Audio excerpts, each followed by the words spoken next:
The Guardian's Plea.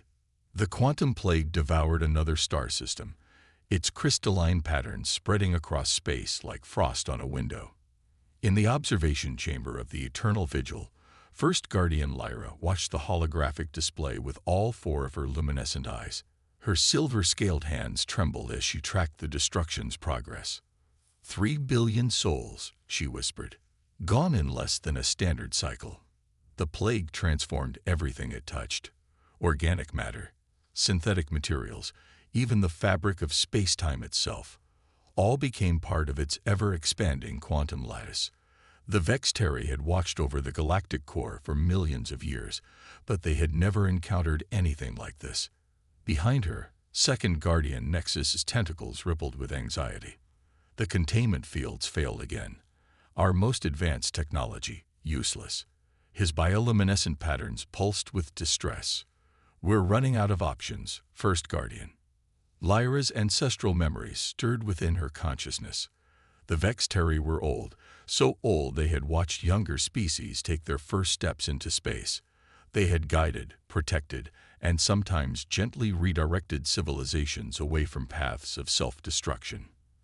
But now, facing an enemy that defied the laws of physics themselves, all their wisdom seemed inadequate. "Show me the projection models again," she commanded. The holographic display shifted, depicting the plague's expansion across the galaxy. Red markers indicated fallen systems, yellow showed those at immediate risk, and green represented the rapidly shrinking safe zones. At current rates of expansion, Nexus reported, the plague will reach the core worlds in 17 cycles. Total galactic infection within 100 cycles.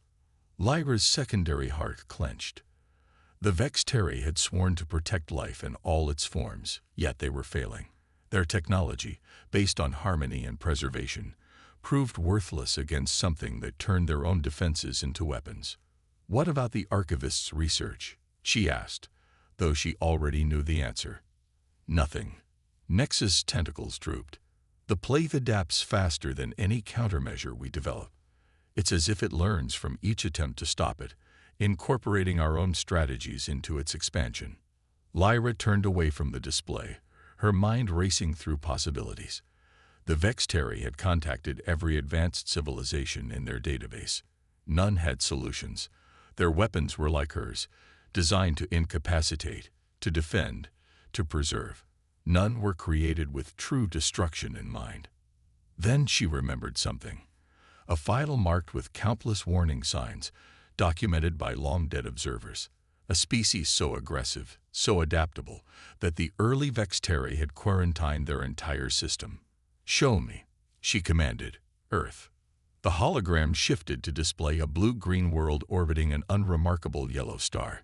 Data streams scrolled past.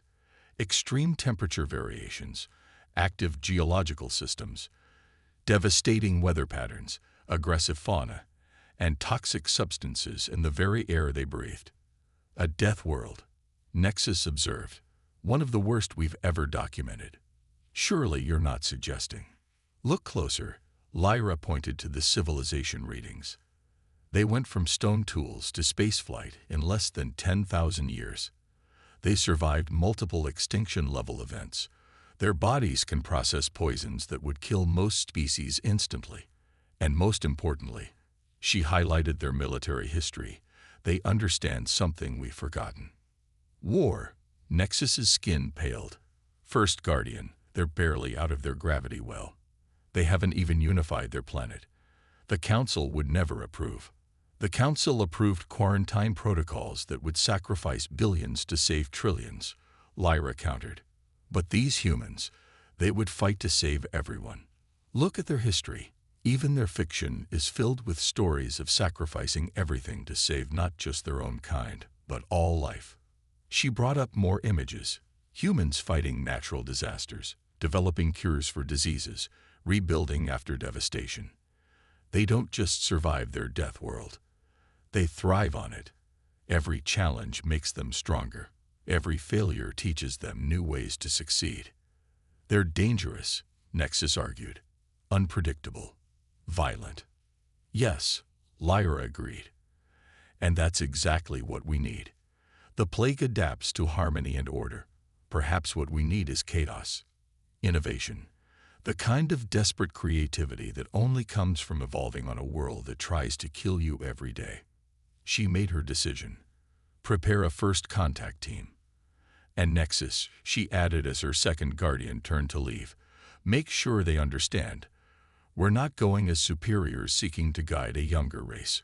We're going as supplicants, seeking help from the only species in the galaxy crazy enough to punch a quantum plague in its metaphorical. The hologram continued to play, showing humans building, fighting, exploring, and protecting. And for the first time since the plague appeared, First Guardian Lyra felt something she had almost forgotten. Hope. Because sometimes salvation doesn't come from the wisest or most advanced civilization. Sometimes it comes from those who never learned that something was impossible, so they just went ahead and did it anyway. The nature of survival. Dr. Sarah Chen stood in the United Nations Emergency Council chamber, her eyes fixed on the quantum plague simulation floating above the center table. The crystalline patterns were beautiful in their own way. If you could forget they represented the death of entire civilizations. Let me get this straight, General Rodriguez said, his weathered face illuminated by the hologram's glow. You're saying this thing doesn't just consume matter. It rewrites the fundamental laws of physics in the areas it infects. First Guardian Lyra's silver scales shimmed as she nodded. Correct. It creates what we call quantum domains, spaces where reality itself operates under new rules. Rules that favor its expansion. Sarah watched the simulation cycle again. Something about the pattern nagged at her mind. It reminded her of something she'd seen before, but where? And your containment fields? Asked Dr. Peddle from the Quantum Physics Division. Useless. Second Guardian Nexus's tentacles rippled with frustration. The plague incorporates any technology it encounters into its structure. Each failure makes it stronger. Sarah's eyes widened as recognition hit her. It's like a forest fire, she said, drawing surprised looks from both humans and aliens. Elaborate. Dr. Chen, the UN Secretary General, leaned forward. Sarah pointed to the simulation. Look at the pattern of spread. It's not just random expansion. It's seeking fuel, following paths of least resistance, creating its own weather systems of quantum energy. She turned to the Vextari. You've been trying to contain it like a disease, but it behaves more like a fire. An interesting analogy, Lyra said carefully, but our atmospheric manipulation technology. No, Sarah interrupted, earning a shocked ripple from Nexus's tentacles. Not high-tech solutions, basic ones. How do humans fight forest fires? We create fire breaks. We start controlled burns to deprive the main fire of fuel. General Rodriguez straightened in his chair. A scorched earth strategy. In space, not exactly scorched earth, Sarah's mind raced with possibilities. But what if we could create zones where the plague can't establish its quantum domains? Areas where the laws of physics are so fundamentally altered that it can't gain a foothold. Impossible. Nexus protested. The energy requirements alone. Actually, Dr. Peddle interrupted, we might have something. That experimental quantum destabilizer we've been working on. The one that keeps exploding. Exploding. Lyra's inner eyelids flickered in confusion. We've been trying to stabilize it, Sarah explained. But what if that's the wrong approach? What if we need to create zones of deliberate quantum instability? Areas so chaotic that the plague's ordered patterns can't take hold. The room fell silent as the implications sank in. It was President Chen of the Chinese Federation who spoke first. You're suggesting we weaponize quantum instability itself. Create dead zones in space. Not dead zones, Sarah corrected. Think of them more like quantum fire breaks, areas where reality is too turbulent for the plague to establish its patterns. The energy requirements would be astronomical, Dr. Patel noted. We'd need to create a chain reaction of some kind. General Rodriguez smiled grimly. Good thing humans have plenty of experience with chain reactions. Remember what happened when we first split the atom. The Vextari representatives shifted uncomfortably at the mention of nuclear weapons, but Sarah pressed on. We combine our approaches. Your quantum manipulation technology, our understanding of destruction and containment. We're not trying to preserve or contain the plague. We're trying to deny it the stability it needs to survive. A primitive solution. Nexus observed, his tone caught between disdain and desperate hope. Sometimes primitive is exactly what you need, Sarah replied. You've been fighting this thing with elegant solutions, trying to preserve and contain. But some threats can't be contained. Sometimes you have to fight fire with fire. Lyra's scales shifted to a deeper silver, a sign of deep thought. Sarah had learned. Your species, she said slowly, approaches problems from angles we would never consider. It's disturbing, yet fascinating.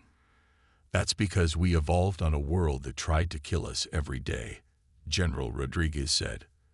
We learned early that survival isn't always elegant.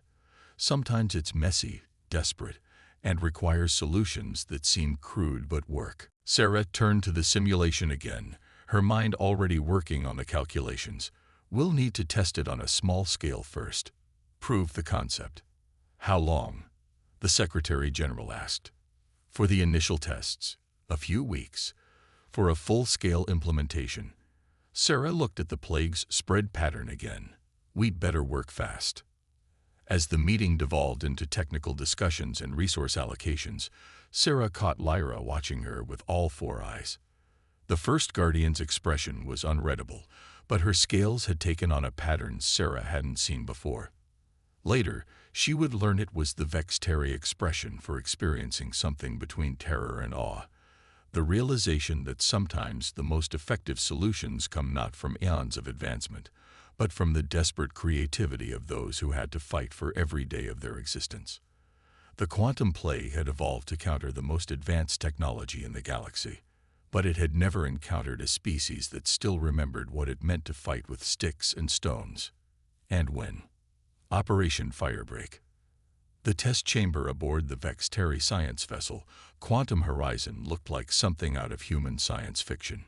Sleek silver walls housed equipment that manipulated the fabric of reality itself, while observation windows made of crystalline materials unknown to Earth science provided perfect views of the experiment zone. Commander James Chen, no relation to Dr. Sarah Chen, though the Vextari kept getting confused about that, watched as his crew worked alongside the alien scientists. The sight still amazed him. Humans in their bulky environmental suits moving among the ethereal Vextari, working together to save the galaxy. Quantum destabilizer at 70% charge, Lieutenant Park reported from her station. Containment field holding steady. Through the observation window, a small sphere of writhing energy pulsed. Inside it, they had recreated a miniature version of the quantum plague's basic pattern. Now came the hard part. Begin the firebreak sequence, Sarah ordered. Her voice carried the edge of exhaustion. She'd been working almost non-stop for weeks to perfect this moment. James watched as human ingenuity merged with Vextari technology. The quantum destabilizer, a device that had started as a failed experiment and become their potential salvation, powered up. Its unstable energy patterns, guided by Vextari quantum manipulators, began to create a zone of controlled chaos around the test plague. Pattern disruption beginning, one of the Vextari scientists reported, their bioluminescent patterns flickering with excitement. The plague's expansion is slowing. On the main display, James could see what was happening. The plague tried to establish its usual crystalline patterns, but in the quantum chaos zone, nothing remained stable long enough for it to take hold. It was like trying to build a house of cards in a tornado. Energy consumption is massive, Park warned. We're burning through power cells faster than predicted. Sarah nodded grimly. That's why we need the chain reaction. Initiate stage 2. This was the part that had made the Vextari most nervous. Humans hadn't just brought their understanding of firefighting to this problem. They'd brought their knowledge of nuclear chain reactions. The quantum destabilizer would create a cascade effect, each disruption powering the next, creating a self-sustaining barrier of quantum chaos. Chain reaction initiating, Park announced. 3, 2, 1. The energy patterns shifted, multiplied, spread. Where the plague touched the chaos zone, it couldn't establish its patterns. More importantly, it couldn't learn from the experience. Every attempt to adapt met a new and random configuration of quantum instability. It's working, Sarah breathed, then louder. It's working. The plague can't cross the firebreak. Cheers erupted from the human crew members. The Vextaries' bioluminescence pulsed in their equivalent of celebration. But James noticed First Guardian Lyra standing silent, watching the display with all 4 eyes wide. "This is only the beginning," she said quietly. "The real challenge will be implementing this on a galactic scale." She was right, of course. They would need hundreds of quantum destabilizers, perfectly positioned to create overlapping fields of quantum chaos. Each one would require massive amounts of energy and precise calibration. And they would need to work fast. The plague was still spreading. "We'll need to position the devices along these vectors." Sarah pulled up a galactic map, plotting points that looked random at first, but followed a complex mathematical pattern. The fire breaks have to be wide enough that the plague can't jump them, but not so wide that we destabilize too much of normal space. "The energy requirements," one of the Vextari scientists began. "We'll handle it," James interrupted. "Humanity's got pretty good at generating massive amounts of power quickly. We can modify our fusion reactors to work with your quantum tap technology." "And the positioning?" Lyra asked. "The plague will attack any ships that get too close." James smiled grimly. "That's why we're sending the drones first. Lots of drones. Overwhelm it with targets while the real deployment ships slip through." "Sacrificial units." A Vextari engineer's tentacles writhed in distress. "That seems wasteful," James finished. "Sometimes you have to sacrifice pawns to protect the queen." "Another human concept. We call it strategy." "We're not just fighting the plague," Sarah added, her eyes still on the successful test chamber. "We're changing the rules of the game. It evolved to counter order and predictability. So we're giving it chaos. Pure, weaponized chaos." First Guardian Lyra's scales shifted to that pattern between terror and awe again. "Your species continues to surprise us. You take our most advanced technology and combine it with concepts so primitive we have forgotten them. You speak of sacrifice casually, yet you do so to save others. That's humanity for you," James said, watching the test plague continue to fail at breaching their quantum firebreak. "We never forgot what it means to fight dirty because our world never stopped trying to kill us, but we also never forgot what we're fighting for." The test chamber continued to pulse with controlled chaos, a preview of what they would soon unleash across the galaxy. It wasn't elegant. It wasn't peaceful. But it might just work. And if there was one thing humans understood better than most species in the galaxy, it was that survival rarely cared about elegance. Sometimes, the best solutions were the ones that no advanced civilization would ever think to try. Because sometimes you needed to remember your primitive roots to save your advanced future. The price of victory. The bridge of the UES Prometheus hummed with tension as Captain Maya Rodriguez watched the quantum plague approach on the main view screen. The crystalline patterns had already consumed 3 systems in this sector, their beautiful but deadly lattice work expanding inexorably toward the hastily established defense line. All quantum destabilizers in position. Lieutenant Sarah Chen reported from her science station. She'd insisted on being part of the deployment team, arguing that nobody knew the tech better than its creator. Network synchronization at 98%. Maya nodded, her eyes never leaving the display. Around the Prometheus, a fleet of human and Vextari ships held position. They were the last line of defense if anything went wrong with the quantum firebreak deployment. First Guardian, Maya called to their Vextari advisor. "Your people are clear of the target zone." Lyra's silver scales rippled with concern as she checked her own readings. "Confirmed. Though I must again express my concern about your insistence on maintaining such close proximity to the deployment zone." Someone has to be here to adjust the field harmonics in real time, Maya replied. Automated systems won't cut it, and we can't do it from a safe distance due to quantum interference. The risk, Lyra began, is necessary, Maya finished. We know. Status of the drone screen. Drone swarm at ready positions, Tactical Officer Jenkins reported. First wave prepared for sacrifice play on your order. The Vexteri present visibly flinched at the word sacrifice, but Maya had stopped trying to soften human military terminology for them. They needed to understand that humanity's strength came from accepting hard truths and harder choices. The plague has crossed the Helios boundary, Sarah announced. Time to intercept, 6 minutes. Maya straightened in her command chair. This was it, the moment they would discover if weeks of preparation and centuries of human warfare experience could stop an enemy that defied the laws of physics themselves. Launch first wave of drones, she ordered. Begin Operation Firebreak. Hundreds of small crafts streamed from the fleet's launch bays, each carrying a miniature version of the quantum destabilizer. They flew directly toward the advancing plague, sacrificial pawns in humanity's greatest chess game. Plague is reacting, Sarah reported. Yes, it's pursuing the drones, trying to absorb them just like we predicted. On the main screen, the crystalline patterns shifted, reaching out with tendrils of reality-warping energy to catch the approaching drones. Each drone it caught was instantly transformed. Its matter and energy added to the plague's ever-growing lattice. Second wave, launch, Maya commanded. Begin field generation sequence. More drones launched, but these moved differently, establishing a complex three-dimensional pattern around the plague's expansion zone. As the plague pursued them, they activated their quantum destabilizers in sequence. Field generation at 30%. Sarah called out. Energy consumption nominal. The chain reaction is. Wait. Her voice sharpened with concern. The plague is adapting faster than predicted. It's learning the pattern. Maya had been prepared for this. Implement random sequence alpha.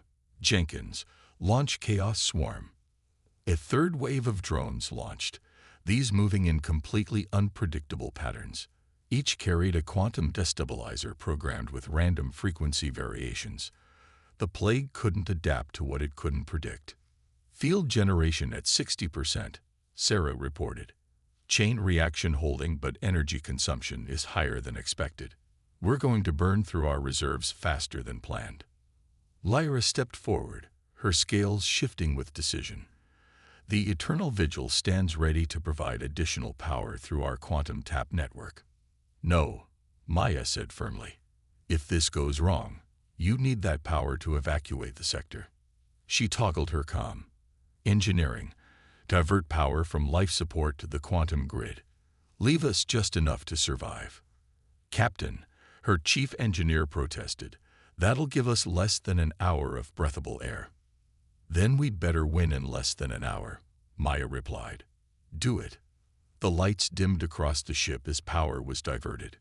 Temperature began to drop. But on the main screen, the quantum firebreak continued to form. Field generation at 80%, Sarah announced, her breath now visible in the cooling air. The plague's expansion has stopped at the boundary line. It's working. A cheer went up from the human crew members, but Maya wasn't celebrating yet. Status of the chain reaction. Self-sustaining. Sarah confirmed. The quantum chaos zone is maintaining itself using the plague's own energy attempts against it. It's like a perpetual motion machine powered by the enemy's efforts to break through. Remarkable. Lyra breathed, her scales now showing that pattern between terror and awe that had become familiar. You turned its greatest strength, its ability to adapt and consume, into the very thing that maintains its prison. Maya allowed herself a small smile. Sometimes the best defense isn't an impenetrable wall, but a barrier that gets stronger the more something tries to break it. The victory was bittersweet, though.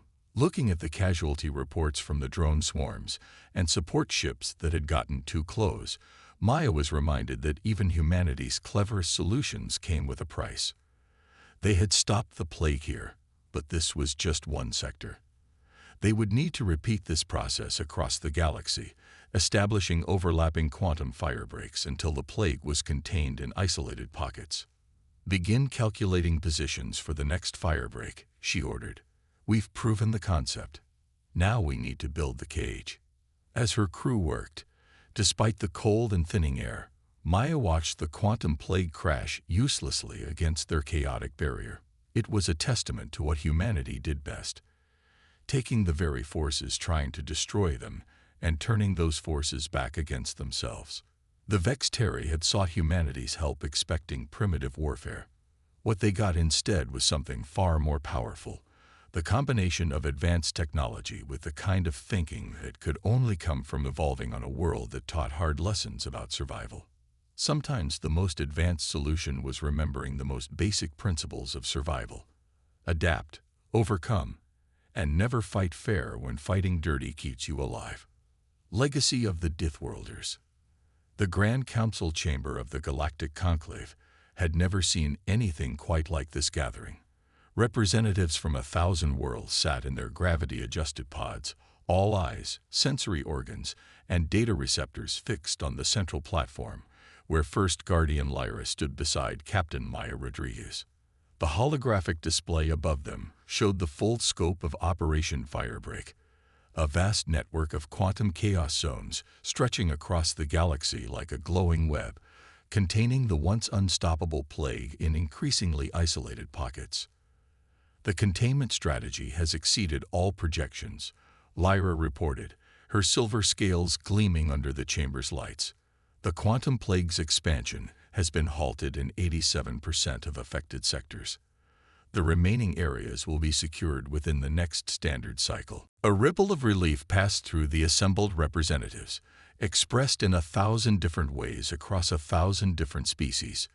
But Maya noticed that many of them still kept their distance from the human delegation.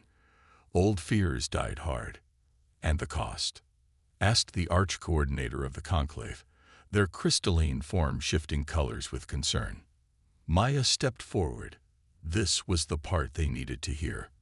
"We lost 30% of our drone fleet, 15 support ships, and 3 deployment vessels, 843 human lives." She paused, letting that sink in. Every one of them volunteered. Such sacrifice, a representative from the collective mind whispered, their neural patterns flickering with emotion. "For worlds not their own. That's what you still don't understand about humans," Maya said, her voice carrying across the chamber. "We don't categorize worlds as our own or not our own. Life is life. If we can save it, we will." Lyra's scales shifted to that now familiar pattern of terror and awe. "When we first discovered Earth, we called it a death world. We saw humans as dangerous, unpredictable.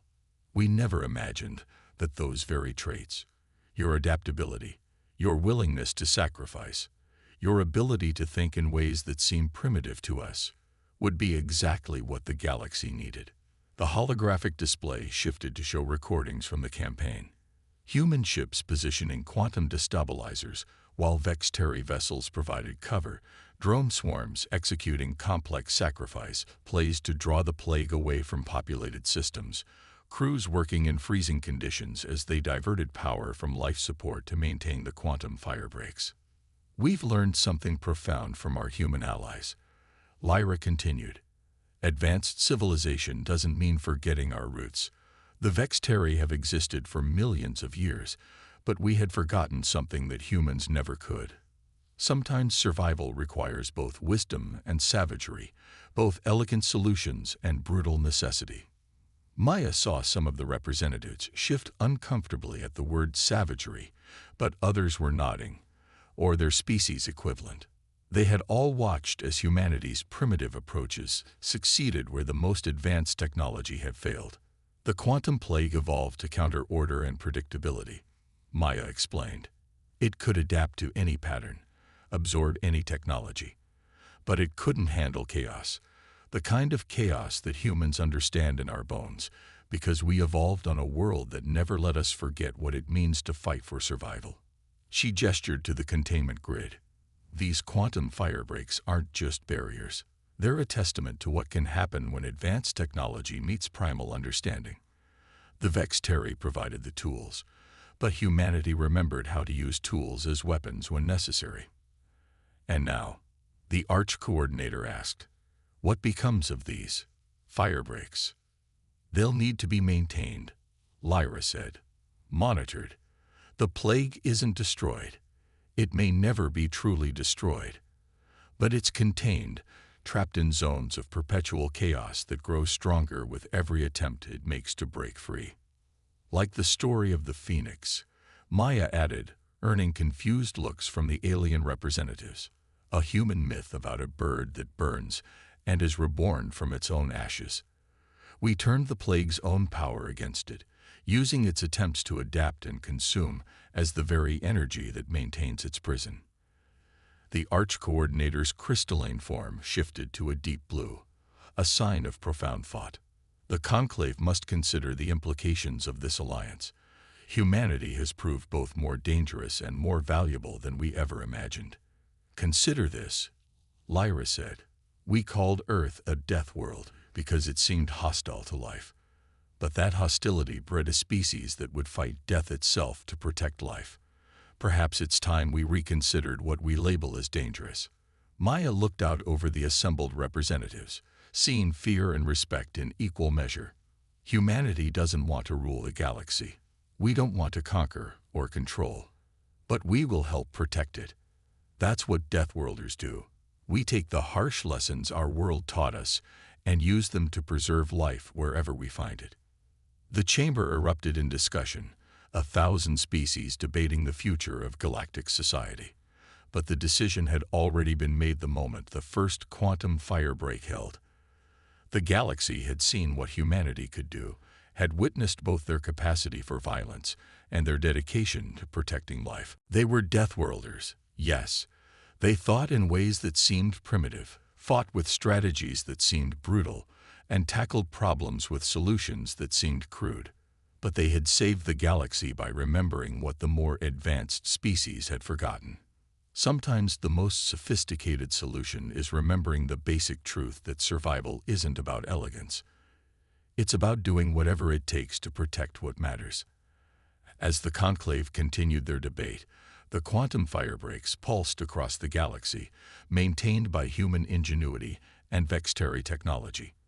They stood as a testament to what could be accomplished when wisdom met determination, when advanced civilization remembered its primal roots.